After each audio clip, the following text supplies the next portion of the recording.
Pastor Skeet, Yes. do you recommend taking the vaccine? Oh. All right. Maybe I should pray again. Okay.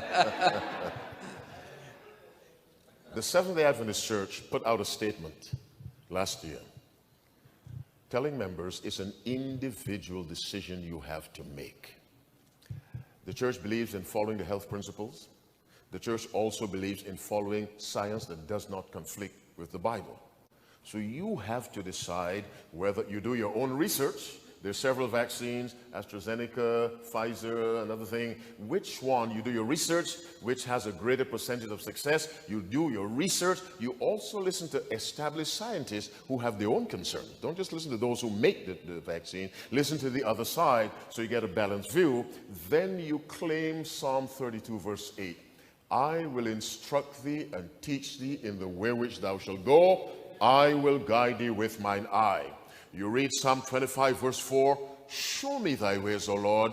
Teach me thy paths. You ask God, place a conviction on me. Should I take this vaccine?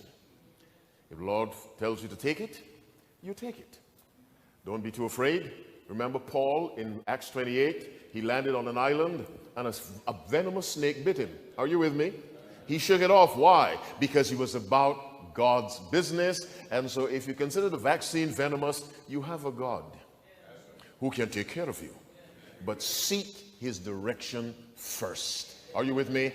God keeps his promises. I will instruct thee and teach thee in the way which thou shalt go. I have to go to Fiji in July for 2 weeks. Now I have a choice. I can go with no vaccine and I enter 14 days of quarantine before I begin a 2-week revival. Or I can take a vaccine and go straight into the revival, so I'm still talking to God. Your choice with God's direction, and God does not fail to guide his people. He may tell you, take it. He may tell him, don't take it. All right. Excellent.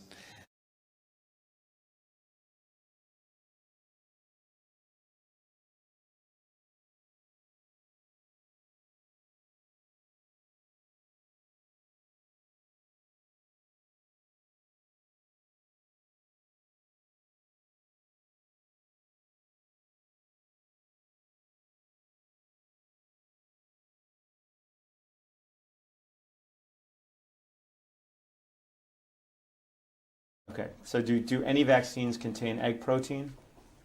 Oh, yes, influenza And vaccines. do those remain in the final product? I believe they do, yes. Not huge amounts, but there are traces, certainly. Do any vaccines contain gelatin from pigs? Yes. Okay, do any vaccines contain gelatin from cows?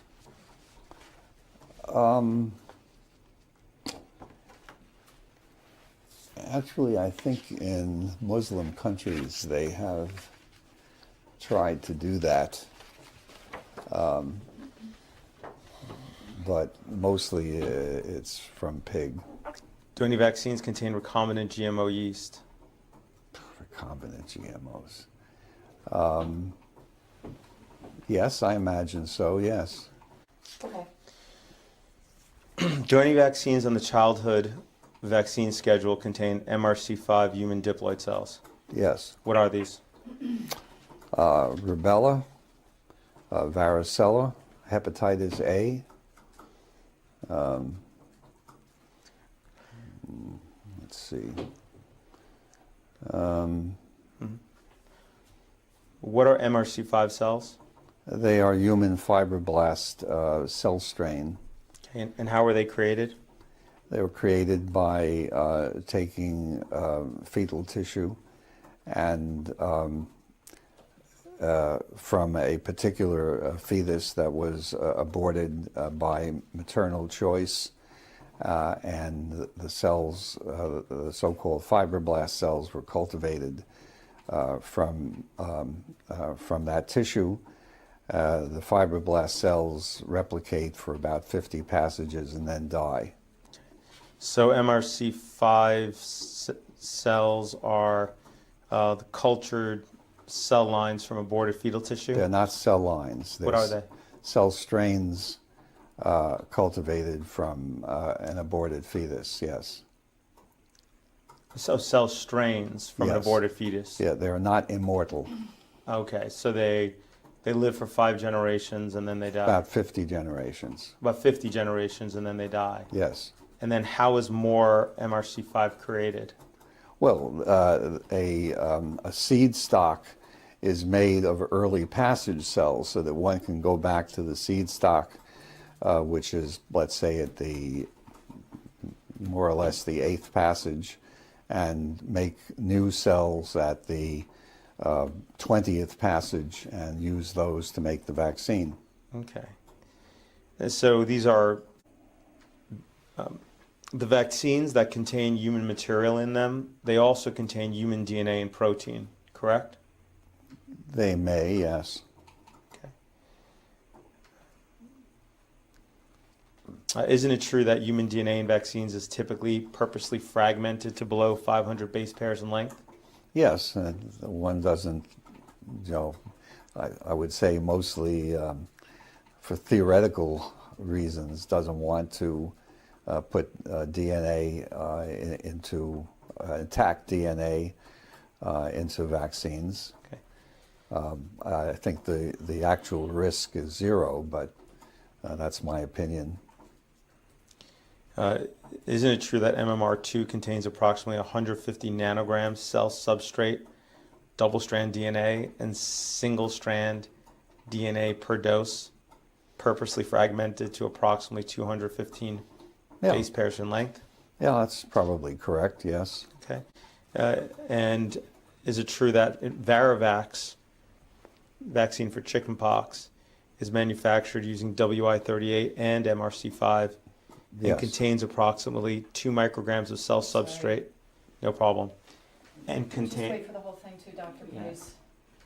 and contains approximately 2 micrograms of cell substrate, double-stranded DNA, or approximately 1 trillion fragments of human DNA. It may be true. Isn't it true that vaccines contain dead or weakened poliovirus, correct? IPV does, yes. Okay. Beginning in the 1950s, polio vaccines were routinely grown on non-human primate kidney cells, correct? Correct. Are you aware of any simian, monkey, viruses, meaning viruses that come from primates, that contaminated polio vaccines and infected individuals receiving the polio vaccine? Yes, SV40, Okay. And what does SV40 stand for? simian virus 40. Okay. And was it the 40th simian virus found? Is that why Yes. it's called? Okay. Are you aware of any other simian viruses that are in any vaccine? At this stage, no. Okay. Are you aware of any bovine virus that is in any vaccine?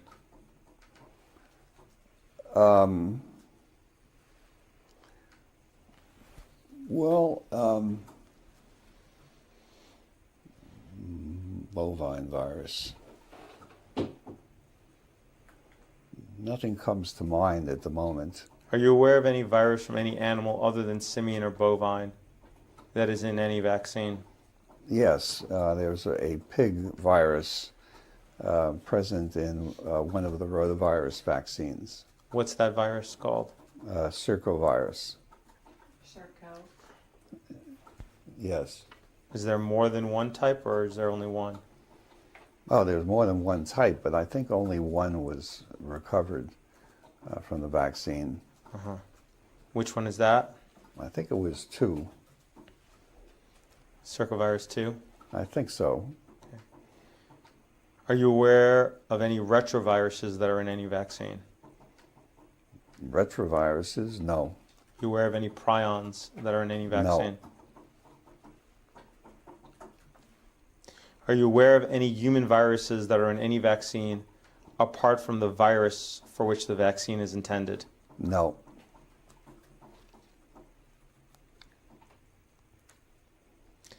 You indicated that they did find a porcine circovirus type 2 in rotavirus, correct? Yes. Was that unintentional? Yes. When it was released to the market, they didn't know that virus was in there, correct? Correct. And then when they released the polio vaccine on the market, they didn't know SV40 was in there, correct? Correct.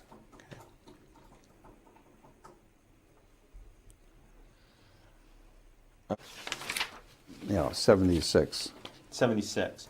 Mhm. And these fetuses were all 3 months or older when aborted, correct? Yes, Okay. And these were all normally developed fetuses, correct? yes, Okay. These included fetuses that were aborted for social and psychiatric reasons, correct? correct. What organs did you harvest from these fetuses? Well, I didn't personally harvest any, but a whole range of tissues were harvested by co-workers. Okay. And these pieces were then cut up into little pieces, right? Yes, And they were cultured? yes, Okay. Some of the pieces of the fetuses were pituitary gland that were chopped up into pieces to okay, included the lung of the fetuses, yes, okay, included the skin, yes, kidney, yes, spleen, yes, heart, yes. and tongue. I don't recall, but yeah, probably yes. So I just want to make sure I understand. In your entire career, and this was just one study, so I'm going to ask you again. In your entire career, how many fetuses have you worked with? Well, I don't remember Approximately. the exact number, but quite a You're aware? Are you aware that one of the objections to vaccination by the plaintiff in this case is the inclusion of aborted fetal tissue in the development of vaccines and the fact that it's actually part of the ingredients of vaccines? Yeah, I'm aware of those objections. The Catholic Church has actually issued a document on that which says that individuals who need the vaccine should receive the vaccines regardless of the fact, and that I think it implies that I am the individual who will go to hell because of the use of aborted tissues, which I am glad to do. Okay. Do you know if the mother is Catholic? I have no idea. Okay. But So she should consult her priest. if she has if she's in fact Christian, I guess, right? In any event, have you ever used orphans to study an experimental vaccine? Yes, Have you ever used the mentally handicapped to study an experimental vaccine?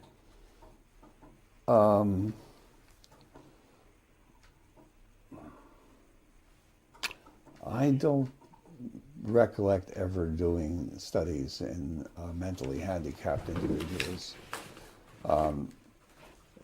At the time, in the 1960s, it was not an uncommon practice. So,